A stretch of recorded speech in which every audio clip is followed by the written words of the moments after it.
right, ladies and gentlemen, welcome to the Gratitude Interview. Today we have a very special woman on the show with us today, Hannah Brencher. Hannah, how are you doing this morning? I'm doing great. Thanks so much for having me. Absolutely. So you guys, Hannah is the founder of More Love Letters. She has a world famous TED Talk with more than 1 million views. She also runs Hannah Brencher Creative Services, where she helps people to create incredible copy to be more of kind of like the individual and entrepreneur that they want to be in the world. So she's got a very cool story. And we always start the interview by asking this simple question, and that is, how do you answer the question, what do you do? Oh, that is the hardest question to answer too. I'm finding that as I go on. I would say first and foremost, I run a company called More Love Letters, and we are a global organization that uses the power behind social media to write and mail letters to strangers in need all over the world. I've been the founder of this organization for going on 5 years now. Not anything I expected or anticipated, but it has taken me on a whirlwind journey. And that has led me into what was my biggest dream my whole entire life, being an author.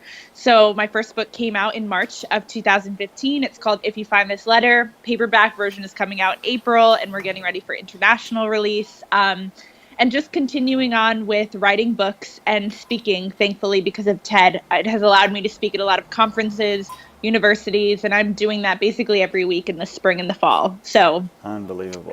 there's a lot of stuff going on. And so now I get to take it a step further, and I want to ask you, why is this the work that you've chosen?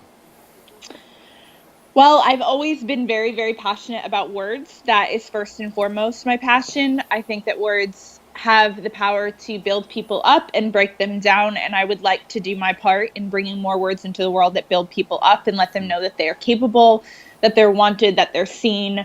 And I happen to do that through writing. So whether it's writing letters or through book writing, that is my mode and my medium.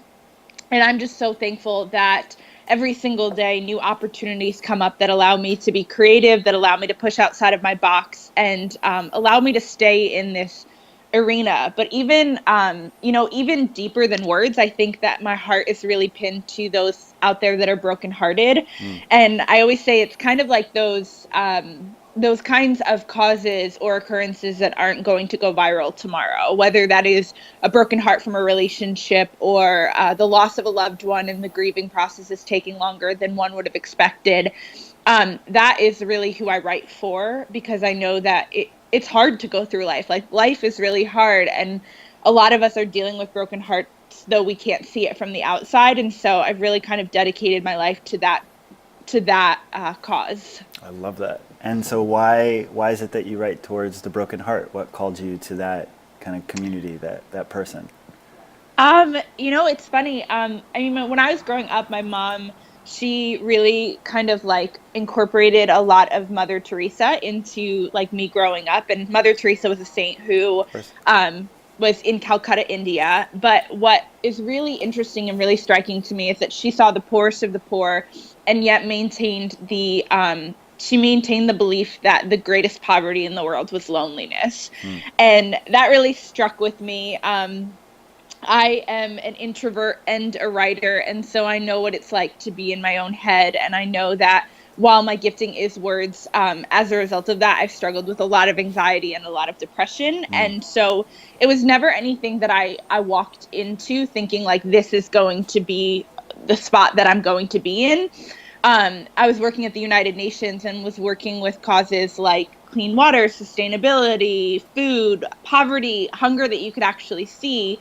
And when I started leaving letters around New York City, it became apparent to me that I could appreciate the people in that realm, but that wasn't exactly my realm. And my realm was called to something that you couldn't really see from the outside. And that was that heartbreak and that loneliness. And so I've just kind of stayed on that path and just have watched as that really has expanded from the internet and then grown throughout that into real communities. And I've just kind of said yes to the opportunities that have come along. I love that. Well, it's again, my mom is a writer, and she always says that if you write for yourself, you'll always have an audience, right? And so if you write something that kind of is so deeply personal, you'll kind of be inspired to create more and probably be more likely to actually connect with someone else as well, right? 100%. I love that. So I'm curious. So can I ask how old you are? I am 27 years old. 27. And so when did the More Love Letters movement start?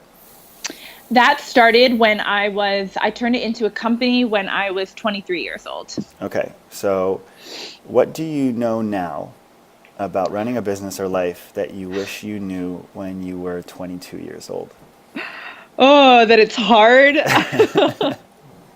Um, it's interesting. I think that what's been really cool about it is that I'm glad I didn't know that much going into it. It allowed me to play by my own rules and Yeah. learn as I went. And I think that had I known everything that I was walking into, I wouldn't have done it, and I think any entrepreneur that runs a small business can say that is like, it's not for the weak at heart. Yeah. And, I have a lot of understanding I know that statistic is that most like small businesses will fail within the first 2 years. And I understand that because it's not an easy undertaking. Sure. So I guess what would I wish that I would know though? I guess, I think it's one of those things where it's like, don't ever walk into your business or your company or your blog or whatever it is. Don't walk in thinking that you are the expert or thinking that you know everything and that you can't be helped, because you will not survive if you do not ask for help. And I think that even 5 years into it, I look at it and I'm like, I'm so young and I don't know anything at all. And I have so much left to learn. And so if I keep my day-to-day life as a quest to learn more things and to be more teachable, I think that hopefully I will continue to succeed in that. Totally. And I think that so many people keep themselves out of that realm of asking for support because it is inherently like weak, or they appear that it's like needy, when it's actually the thing that allows people to become closer to them is when they feel like they can support somebody. And also like the quickest way to grow through something or towards a goal is just allowing yourselves to be helped and supported. Totally. Beautiful. You need it. I love that. All right, now we get to move into some of the gratitude questions. And I think that Awesome. where I'm excited to start in is really on the business front. And you just talked about how inherently difficult it is to build a business and how much of a labor of love this is. So I'd love to hear about one mentor or one individual who's been integral to your growth as an entrepreneur or business success. Who is that person? Her name is Tammy Tibbetts. She is the founder of the organization She's the First, and Okay. it is a nonprofit based in New York City that sponsors girls' education in the developing world, so that girls will be the first in their family to graduate from high school and then hopefully go on to graduate from college. I became involved in this organization several years ago when I was living in New York City and working at the UN, and they kind of just brought me onto their team and allowed me to be a researcher and allowed me to start learning from them. And Tammy has become one of my best friends, but she leads with so much grace and she leads with so much poise. And what I love about her is that she has no problem putting herself in the background and not being seen and putting her head down and doing the work. And I think that that is so admirable within a culture where, I think it's like we don't focus so much on being outstanding at what we do so much as we want to stand out. And she really focuses on being outstanding, and that is something that I have learned to do. And it's been harder because, like once the TED Talk went online, it was like all of a sudden you were put front and center for these speaking engagements, and it was very much like being put in the spotlight in a lot of ways. And I had to learn to not be fed by that, but to be fed by the need to grow and learn and be outstanding in my own work. Totally. That none of the stuff in the spotlight would matter at all if I wasn't cultivating my craft. So Tammy has really taught me that. Whoa, I love that. And I just have to pull back when you talk about being outstanding versus standing out. Can you just dig in a little bit more and tell me like what that means?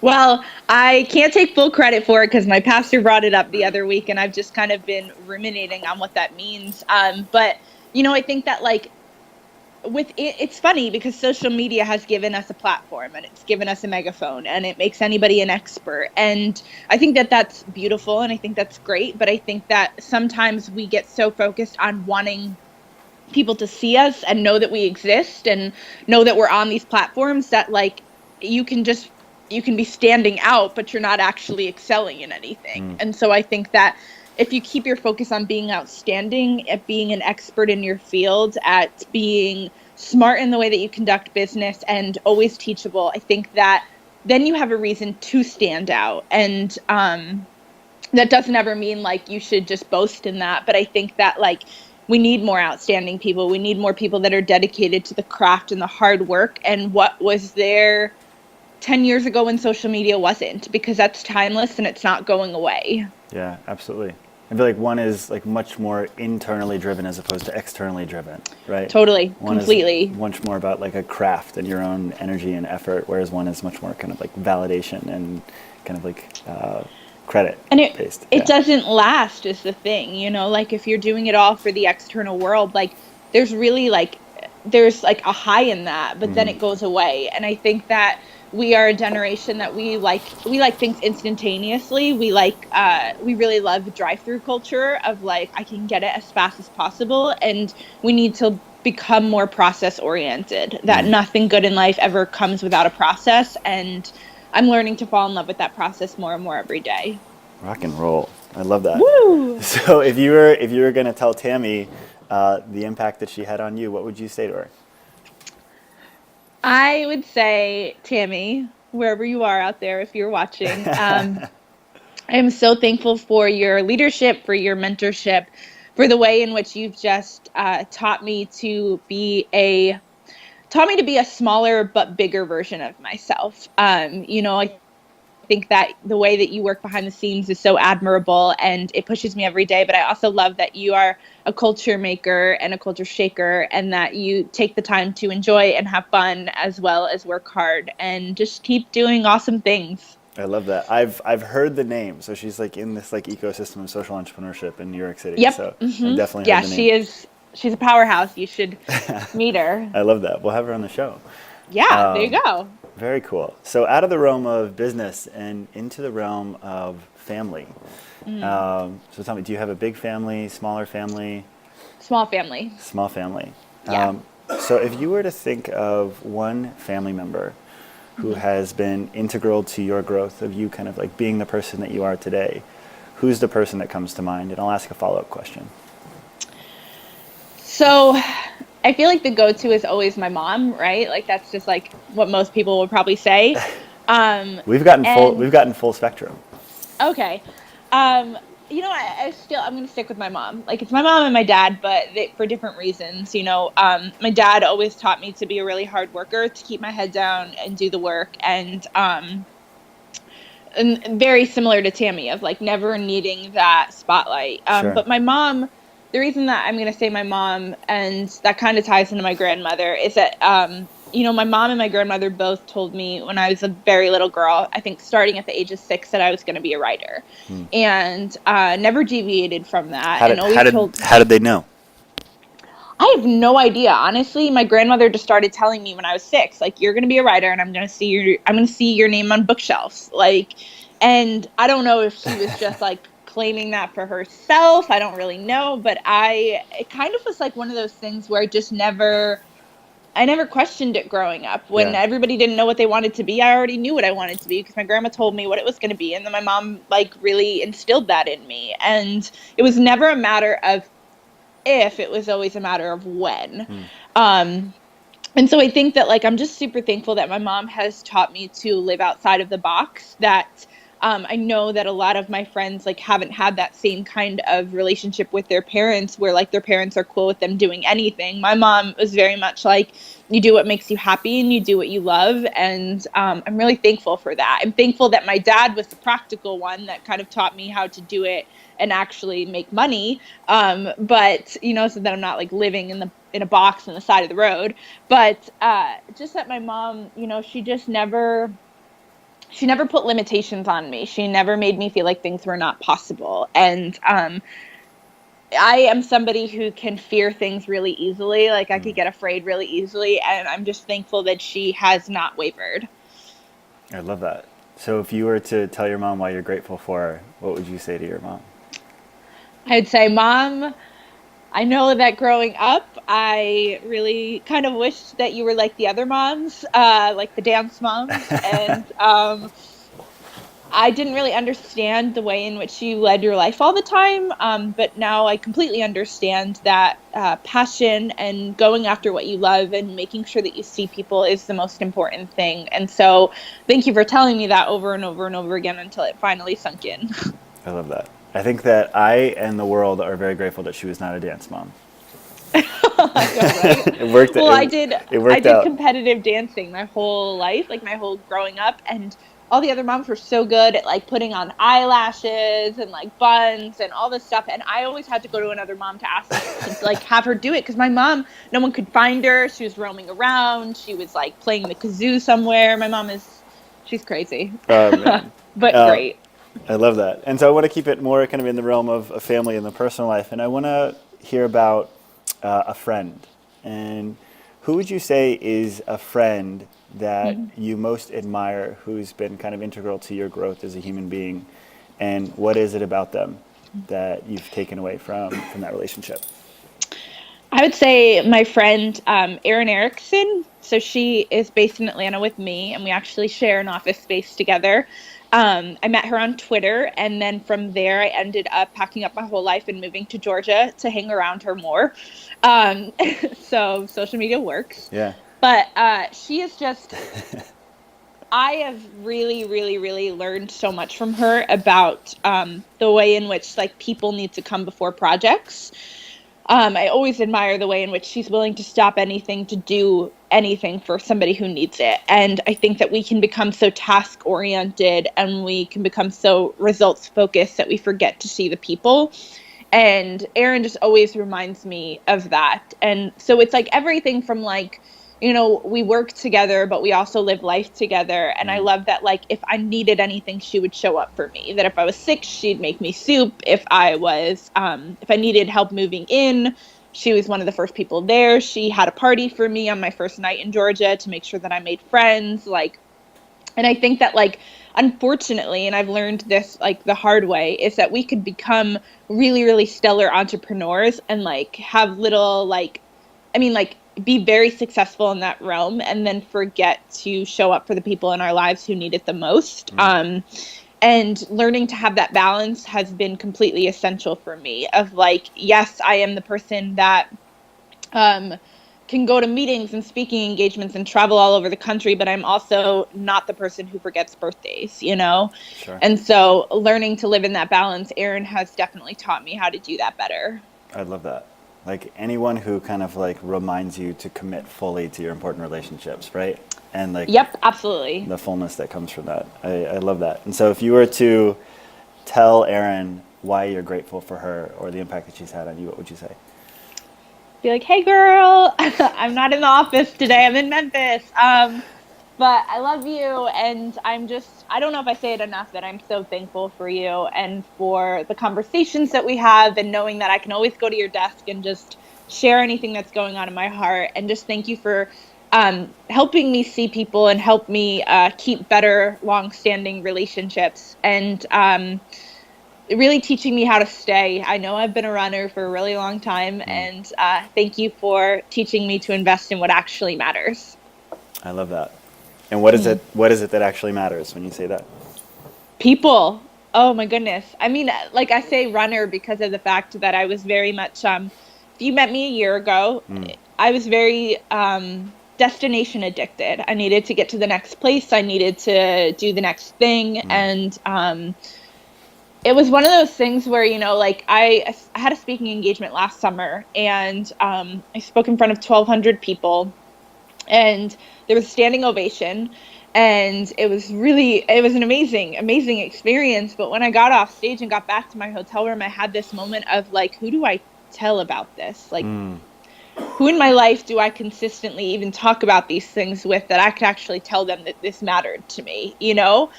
And it wasn't a matter of not having people in my life. I certainly had those people, and I had so many of them waiting for me in Atlanta, but I had not yet opened up the door to let them into my life. And Sure. so even if you've got people, it still is hard to share things with them if you hadn't had those first initial like conversations of, I want you to know me better than anybody else. And so I feel like this last year has really been a process of how to stop running and how to stay where you are and be rooted with the people that actually matter. Because when businesses fall apart and when stuff hits the fan, I can say shit. So shit hits the fan. Yep. It's not going to come down to metrics, and it's not going to come down to social media followers, and those are not going to be the people that show up for you at 1 a.m. And so you need to have that strong band of supporters and invest in them, because they're not just going to be like waiting at your door being like, I know you never invest in me, but I'm here to invest in you. Like, eventually push has to come to shove, and you guys have to have a mutually beneficial relationship. And so, yeah, learning that lesson every day. I love that. That's one that probably would have been helpful at 22 as well. Yes. Oh gosh, right? Like, if I could have had that balance throughout my whole career, I would have never had to go through like a year-long eat, pray, love journey to find myself in all of it. What a beautiful, beautiful lesson. And then I think that honestly, like what comes out of investing in the right relationships is honestly a lot of times like a lot of professional growth and a lot of professional success, right? So when we take the Well, time. you learn that it doesn't even matter. Yeah. Like, yes, getting your deliverables on time, or like being a good client, or like like treating your clients well, like all of that matters. But like, all anybody wants to know at the end of the day is that like they matter, They matter. and that you see them, and that you would be willing to stop all of this chaos to have a conversation with them. And like, that's made me the best business person, to put that at the forefront as opposed to the work. Like, the work is very important for sure, but like, be a human at the end of the day. And how do you show someone that they matter? I think I think it's being a good listener, and knowing like listening to what they love and what they care about, and being willing to go that extra mile for them. Whether like, I'm always listening for what people like really like love, and then I try to find a way to like incorporate that. Like, so for instance, like, I am a part of a church group at my church in Atlanta, and I'm on the college team. And so like, I invest in college leaders. And there was one guy that I was kind of coaching through him trying to date this girl, and she was really like kind of giving him a lot of gray area. Girls can do that and guys can do that too.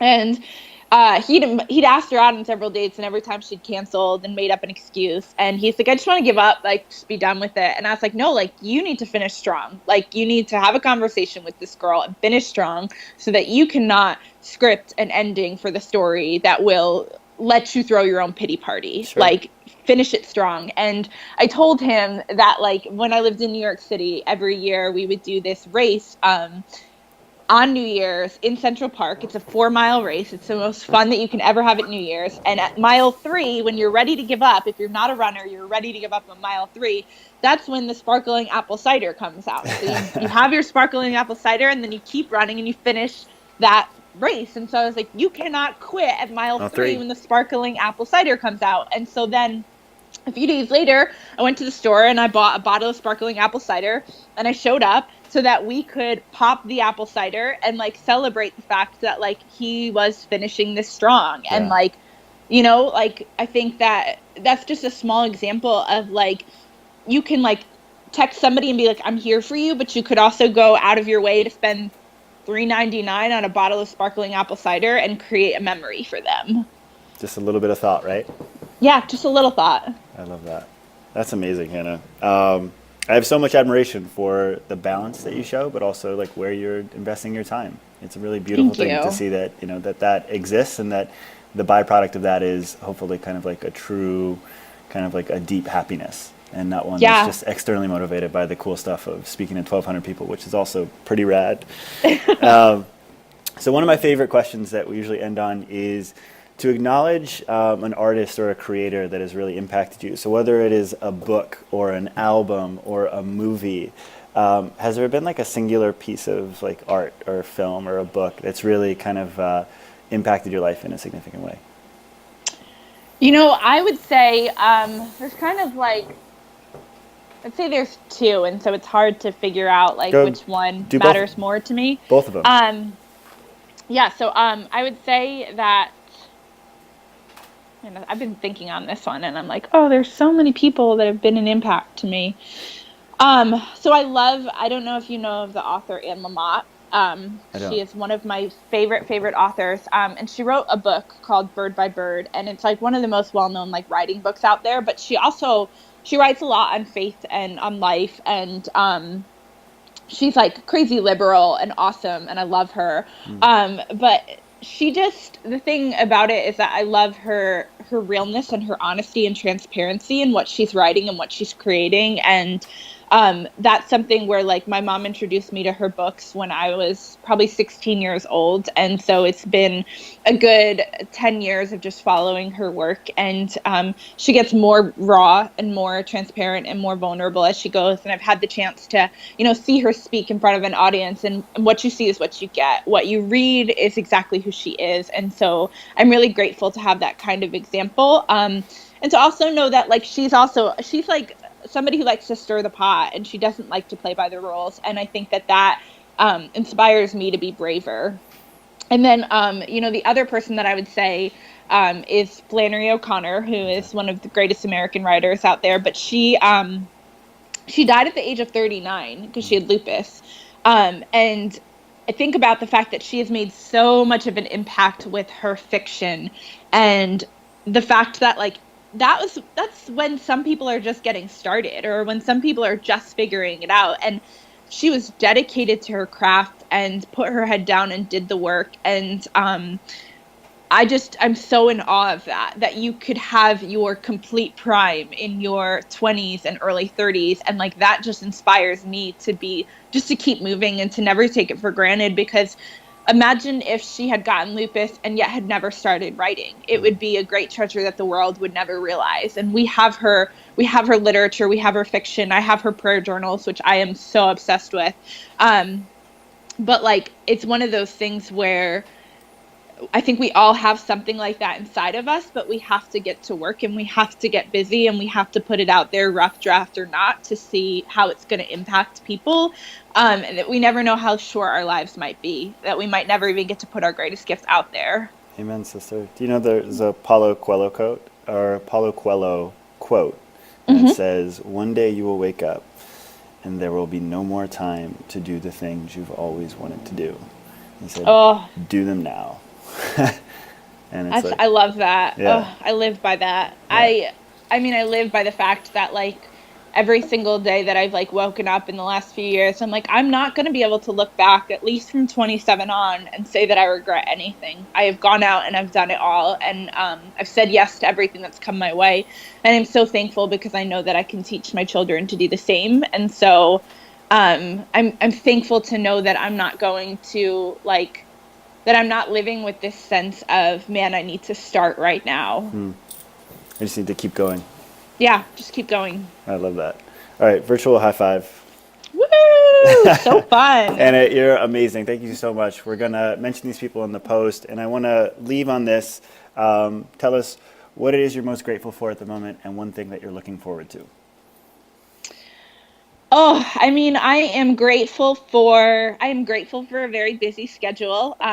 It's funny. I went to sleep at like 9 p.m. last night, so I got like 9 hours of sleep, and I went to bed at 8 p.m. the night before. It was awesome. So you're having a pretty big week.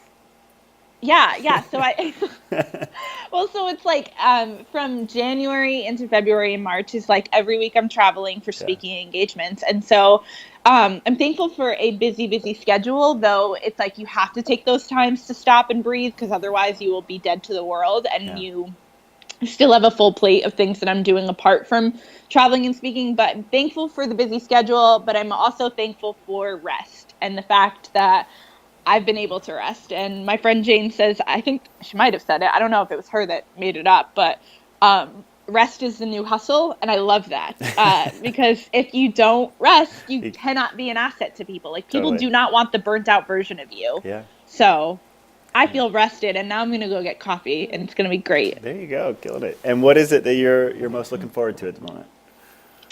I am looking forward to Valentine's Day. No, kidding. I don't really like Valentine's Day. You must be busy on Valentine's Day.